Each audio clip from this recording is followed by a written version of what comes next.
예, 저는 전국 선사박물관 화계팀장 이한용이라고 합니다. 이 사슴뿔은 제가 러시아에서 직접 잡은 건 아니고 경동시장에서 27만 주고 사왔습니다. 뭔가 분위기를 좀 띄워야 된다 그래가지고 이 사슴뿔을 제가 좀 가지고 왔습니다. 이 세트를 하는 게 거의 뭐 차력시어 분위기인데 저는 뭐 차력사는 아니고 고고학자입니다. 고고학에서도 제 전공은 구석기 고고학이 전공입니다. 그래서 전국 선사박물관에서 지금 화계팀장으로 근무를 하고 있는데요.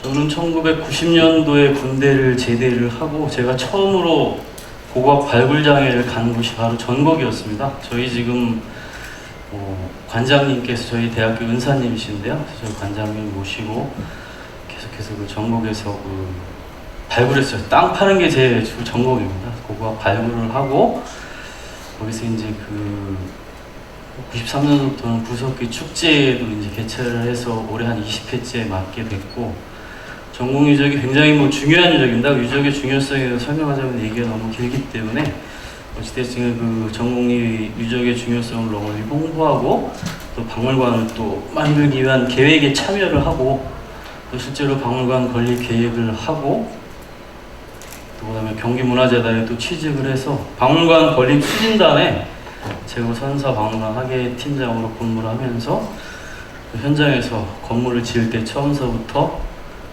일종의 공사 감독이라 할까요? 그런 공사를 같이 진행을 하고 또 작년 4월 25일 날 박물관 이제 개관을 했습니다. 박물관 개관을 해서 또 운영까지 지금 화계팀장으로 하고 있거든요. 그러니까는 사실은 세계적으로도 별 유례가 없이 행복한 사람 중에 하나입니다. 자기가 좋아하는 전공도 하고 또 박물관도 지었고 거기서 이제 밥벌이까지 거기서 잘 하고 있으니까 아주 괜찮은 직업을 갖고 있습니다.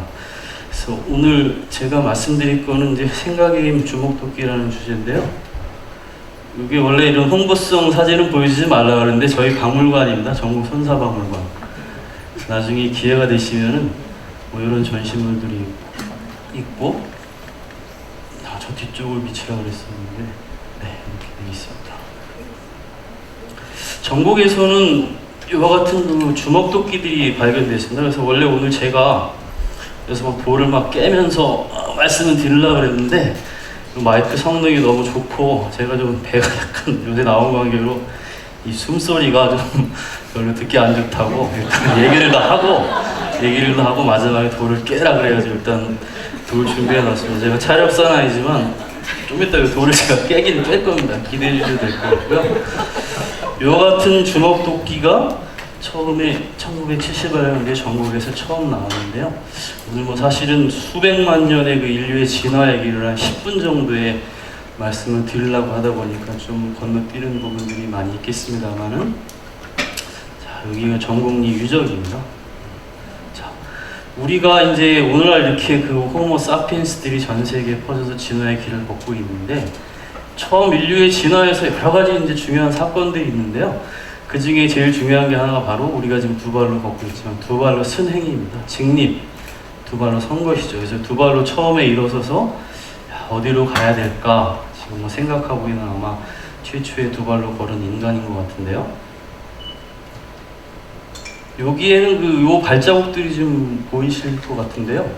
요 300만 년 전에 라이톨이라고 하는 유적에서 발견된 300만 년 전에 사람이 걸었던 그 발자국입니다. 우리가 똑바로 두 발로 서게 되면서 보여주는 그런 발자국이고요. 요거 이제 복원해 놓은 그림인데 화산이 폭발을 하고 화산재가 쌓여져 있는데 두 명이 걸어갔습니다. 두 명이 걸어가고 거기 이제 비가 내려서 이제 화산재가 다시 묻히면서 아까 보셨던 발자국이 남아 있는데 이렇게 누가 또 복원 그림을 해놨습니다. 그래서 이 그림을 보고 별 뜻이 없겠지만 여성 고고학자분, 대개 고고학자들이 남자가 많거든요. 그래서 옷만 터프하게 입는 남자 고고학자들이 이렇게 쓸데없는 그림을 그려놨다. 왜 여자가 이미 저 당시부터 보호받아야 할 대상이냐? 왜 그렇지 않다? 이제 굉장히 논쟁이 많이 되고 있는 부분입니다. 어찌됐든 간에 두 발로 이제 일어섰는데요. 지금 보시는 루스입니다. 오스트랄로피테쿠스 아마 들어보셨을 텐데요. 요 골격이 전체 골격이 한 40%가 발견되고 이때부터는 완벽하게 우리 같이 이제 두 발로 섰거든요. 두 발로 섰다는 의미는 뭐가 있냐면은 요 두 손이 자유로워졌습니다. 손이 비로소 해방이 되었다. 그래서 이 두 손을 가지고서 무엇을 했냐? 참고로 이건 루시라고 하는 별명이 있는데요. 그 도널드 요한슨이 1978년도에 요 화석을 발견을 하고 맥주 한잔하면서 파티를 하는 그 파티장에서 그 비틀즈의 그 루시 인 더 스카이 윗 다이아몬드라는 노래가 나왔다. 그래서 이 별명이 루시입니다. 세계에서 제일 유명한 뭐 여자입니다. 여성 화석이고요. 자, 여기서 하여간 루시에서 두 손을 가지고서 처음에 이 해방된 두 손을 가지고서 이제 그 석기를 만들기 시작을 했는데요. 일단은 제가 한번 깨보겠습니다.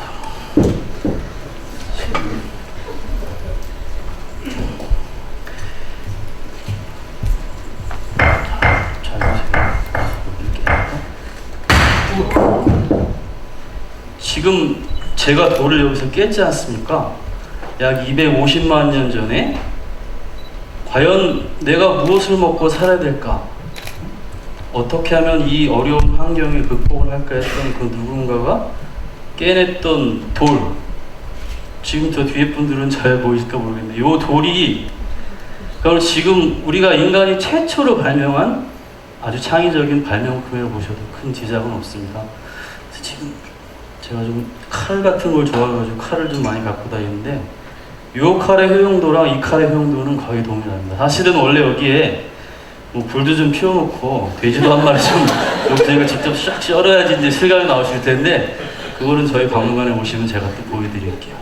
요 칼, 요 조그마한 돌날을 그 누군가가 깨어내면서부터 우리 인류 이제 새로운 진화의 길을 그 전과는 다른 고기를 먹게 되면서 점점 더 머리가 좋아져. 인류의 진화 과정을 아주 짧게 표현하면은 이마가 점점 쓰면서 뇌는 더 머리는 좋아집니다. 그러면서 도구는 점점 작아지는데 이 도구에서부터 출발해가지고 별것 아닌 돌 조각 하나에서부터 출발해가지고 우리가 오늘날 저 우주선까지 보내는 그런 과학 기술이 나왔다. 그런 부분들을 굉장히 중요한 부분이라고 생각이 됩니다. 그래서 왜 그럼 이런 석기들을 만들었을까? 이 호모 하빌리스들이 이제 만드는 환경인데요.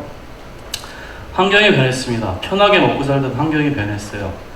뭐 나무에 손 뻗어서 나무를 열매를 따먹고 지나가는 뭐 주워도 먹던 시대가 떠났습니다. 그래서 환경이 변하고 지금도 이제 기후 변화의 그런 중요한 파고에 있는데 결국 인간의 진화라는 것은 변화하는 환경에 어떻게 발빠르게 잘 적응하고 대처해 나가냐 그 과정이거든요. 거기에서 요 석기 지금 사실은 요 동물 가죽이 여기 놓여져 있지만은 우리 인간이 호랑이와 같은 이빨도 없고 사자와 같은 발톱도 없습니다. 이와 같은 석기를 발명을 했기 때문에 짐승의 가죽을 벗겨내고 고기를 먹어서 이 엄청나게 험난한 수백만 년의 진화의 길을 걷게 되었다.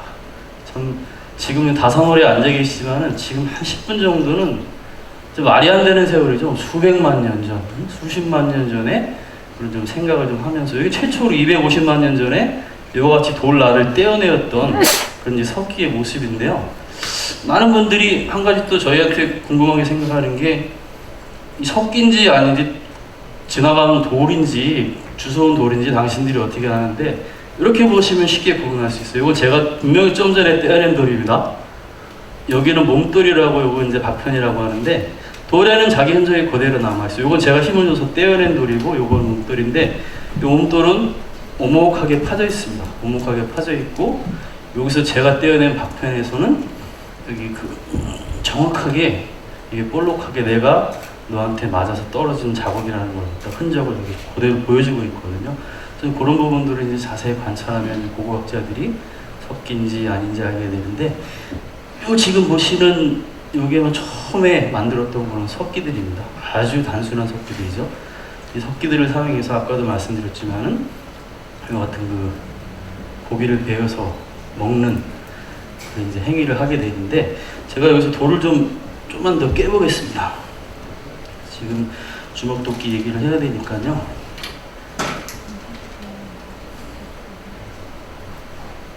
자,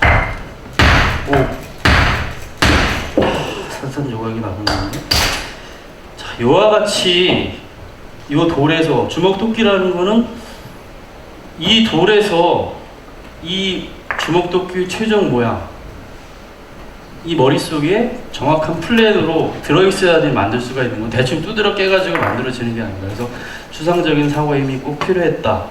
그리고 요 다음에 여기를 때리고 나서 반대쪽을 어떻게 칠 것인가, 그래서 그 다음 단계를 생각하는 미래에 대한 예측력들이 필요한 그런 과정이었거든요. 그래서 요 같은 주먹도끼를 만들 수 있었던 인류가 결국 호모 에렉투스인데 아프리카를 벗어나서 전 세계로 퍼져나가게 되었는데요.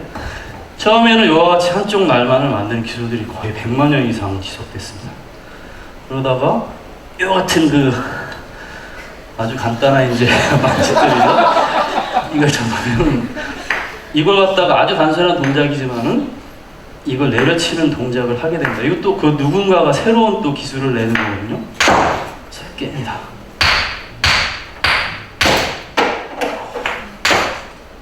자, 이와 같이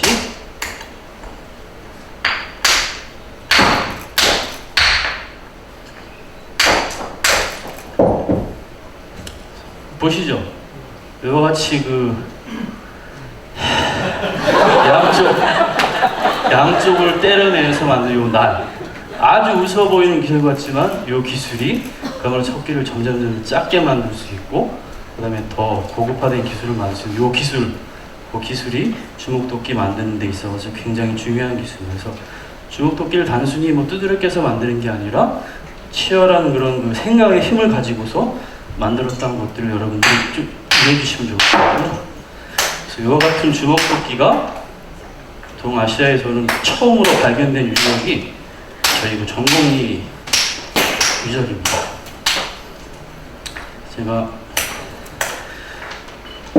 이와 같이 아주 그 땅에다 묻어놓으면 공간이 안 되는 주먹도끼를 금방 만들었습니다. 박수 한번 치면 됩니다. 지금 주먹도끼 얘기를 계속 했는데요. 이 주먹도끼를 가지고도 실제로 이와 같이 그 고기를 만들어 썰어보고 이 같은 뭐 군인 아저씨도 이렇게 체험을 하고 있습니다. 체험들 하는데, 선사시대는 우리의 지금 현재부터 굉장히 먼 과거입니다. 우리한테는 너무 먼 얘기고 말이 수백만 년, 수십만 년이지 뭐 감에 닿지 않은 굉장히 큰 오래된 얘기인데, 왜 선사시대가 우리에게 의미가 있는지, 그 예전에 그 노래가 있었습니다. 그 아주 옛날에는 사람이 살지 않았습니다. 그 노래가 있잖아요. 노래를 불러야 되는데 좀 숨이 차가지고, 아주 옛날에는 사람이 살지 않은 노래가 있어요. 그 중에 가사 중에 기가 막힌 가사가 있어요.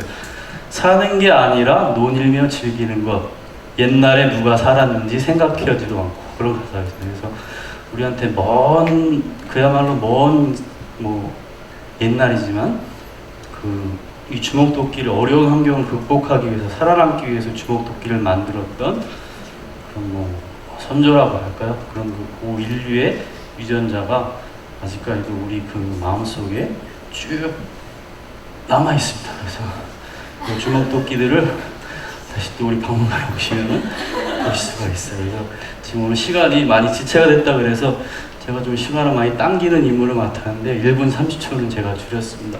여기서 짧게 제 강의를 마치도록 하겠습니다.